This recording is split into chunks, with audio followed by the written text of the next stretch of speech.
America बमुकाबला Venezuela. ये कहानी है एक इंतहाई खुफिया फौजी ऑपरेशन की, एक ऐसा छापा जिसने दुनिया को हिला कर रख दिया। तो सवाल ये है कि आखिर ऐसा हुआ क्यों और इसके दुनिया पर क्या असरात पड़े। आइए इस ड्रामाई वाक़े की तहों में उतरते हैं और इसके पीछे की असल कहानी जानते हैं। तसव्वुर कीजिए, रात के 2 बज रहे हैं। तारीख है 3 जनवरी 2026 और जगह है वेनेजुएला का दारुल हुकूमत कराकस। पूरा शहर गहरी नींद में है, लेकिन इस खामोशी और अंधेरे में कुछ ऐसा शुरू होने वाला है जो तारीख का रुख बदल देगा। और ऑपरेशन का पहला कदम, मुकम्मल ब्लैकआउट। एक जबरदस्त साइबर हमले ने पूरे शहर की बिजलियां गूल कर दी हैं। हर तरफ घप अंधेरा है और यही अंधेरा और आफरा तफरी इस हमले के लिए बेहतरीन पर्दा है। अब एक्शन आसमान में शुरू होता है। अमेरिकी हेलीकॉप्टर्स रेडार की पकड़ में आए बगैर समुंदर से सिर्फ 100 फुट की बुलंदी पर उड़ रहे हैं। इनका टारगेट सीधा सदर मादुरो का महल, और डेल्टा फोर्स के कमांडोज छत पर उतरने के लिए बिल्कुल तैयार हैं। और फिर सब कुछ इतनी तेजी से होता है कि यकीन करना मुश्किल है। कमांडोज बेडरूम का दरवाजा धमाके से उड़ा देते हैं। मादुरो भागकर अपने सेफ रूम तक पहुंचने की कोशिश करते हैं, लेकिन बहुत देर हो चुकी होती है। उन्हें पकड़ लिया जाता है। इस पूरे ऑपरेशन में कितना वक्त लगा? सिर्फ 5 मिनट। ये सारा मंजर कितना गैर हकीकी था, इसका अंदाजा सदर ट्रंप के अपने अल्फाज से लगाइए। उन्होंने फ्लोरिडा से इस पूरे ऑपरेशन को लाइव देखा और बाद में कहा, मैं तो इसे ऐसे देख रहा था जैसे कोई टीवी शो चल रहा हो। तो ये तो थी एक एक्शन फिल्म जैसी कहानी, लेकिन इस ड्रामे के पीछे की असल हकीकत क्या है? अमेरिका ने इतना बड़ा, इतना खतरनाक कदम आखिर उठाया क्यों? और इस एक रात के वाकयात के दुनिया के लिए क्या माने हैं? अब इन गहरे सवालात के जवाब ढूंढते हैं। तो सबसे पहले बात करते हैं सरकारी जवाब की, यानी अमेरिका ने दुनिया को क्या वजह बताई। अच्छा, तो जो सरकारी कहानी दुनिया को सुनाई गई वो कानूनी इल्जामात के गिर्द घूमती थी। न्यूयॉर्क की एक अदालत ने सदर मादुरो पर बड़े संगीन इल्जामात लगाए, जैसे कि नार्को टेररिज्म यानी मंशियात बेचकर दहशतगर्दी फैलाना, फिर बड़े पैमाने पर कोकेन की स्मगलिंग और हाँ, गैर कानूनी हथियारों के इल्जामात भी थे।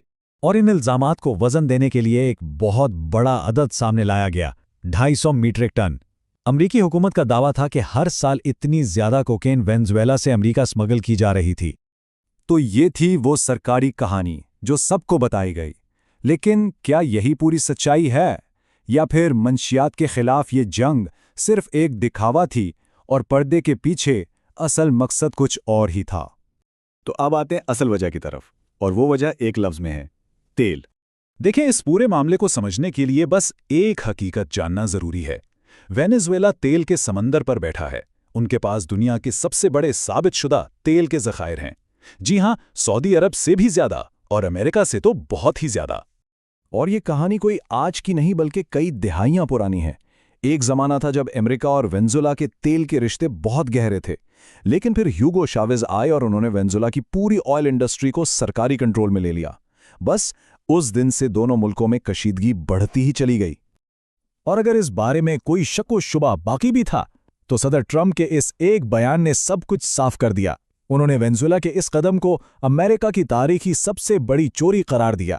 उनके लिए वेनेजुएला का तेल दरअसल हमारा तेल था जो उनसे छीन लिया गया था। तो चलिए जरा इस सरकारी कहानी को हकायक की कसौटी पर परखते हैं। पहला इल्जाम था कि वेनेजुएला मंशियात का एक बहुत बड़ा गढ़ है, लेकिन हकीकत क्या है? ज्यादातर कोकेन तो कोलंबिया और मैक्सिको से आ रही है। दूसरा इल्जाम कि ये ऑपरेशन अमरीकी जानें बचाने के लिए था, लेकिन सच ये है कि अमरीका में ज्यादातर अमवात फेंटिनिल से हो रही हैं, जो चीन और मैक्सिको से आती हैं। और फिर वो 250 मीट्रिक टन वाली बात, गुटेमाला जैसा छोटा सा मुल्क उससे कहीं ज्यादा कोकेन एक्सपोर्ट करता है। तो सीधी सी बात है, आदाद व शुमार इस सरकारी कहानी के साथ बिल्कुल नहीं मिलते। अब आते हैं एक बहुत अहम सवाल की तरफ, कानूनियत का सवाल। क्या ये सारा ऑपरेशन कानूनी था भी या नहीं? खुद अमेरिका के अपने कानून के मुताबिक जंग शुरू करने का इख्तियार सिर्फ कांग्रेस के पास है। याद कीजिए, 2003 में इराक पर हमले से पहले बाकायदा कांग्रेस से मंजूरी ली गई थी, लेकिन वेनेजुएला पर इस हमले के लिए कोई मंजूरी नहीं ली गई। और ये सिर्फ अमरीकी कानून की ही बात नहीं थी, ये तो बैनुल अक़वामी कानून की भी खुली खिलाफवर्जी थी। अक़वाम मुत्तहिदा का चार्टर बिल्कुल साफ साफ कहता है कि कोई भी मुल्क किसी दूसरे मुल्क की खुदमुख्तारी पर हमला नहीं कर सकता।